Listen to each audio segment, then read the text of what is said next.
খাঁচায় মানুষ আর বাইরে পাখি। এবার শীতে আলিপুর চিড়িয়াখানার বিশেষ আকর্ষণ ১৫০ বছরের ইতিহাসে প্রথম। আলিপুর চিড়িয়াখানার খাঁচার মধ্যে প্রবেশ করতে পারবেন দর্শকরা। এতদিন খাঁচায় বন্দি থাকতো পশু পাখি, আর মুক্ত অবস্থায় তার বাইরে ঘুরে বেড়াতো মানুষ।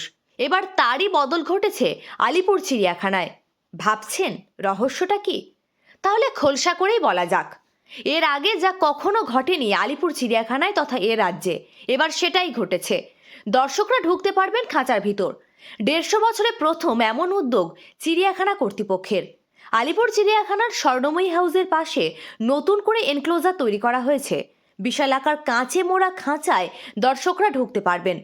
২০০ মিটারের বেশি লম্বা পথে ঘোরাফেরা করতে পারবেন যে কেউ। সেখানে বাঘ বা সিংহ নয়, রাখা হয়েছে নানা প্রজাতির পাখি। খুব কাছ থেকেই পাখির সঙ্গে তুলতে পারবেন ছবি ও ভিডিও, এমনকি সেলফিও। এই নয়া উদ্যোগে উৎসাহিত দর্শকরা। তেমনই দর্শকদের এই সুযোগ করে দিতে পেরে উচ্ছ্বসিত আলিপুর চিড়িয়াখানা কর্তৃপক্ষ।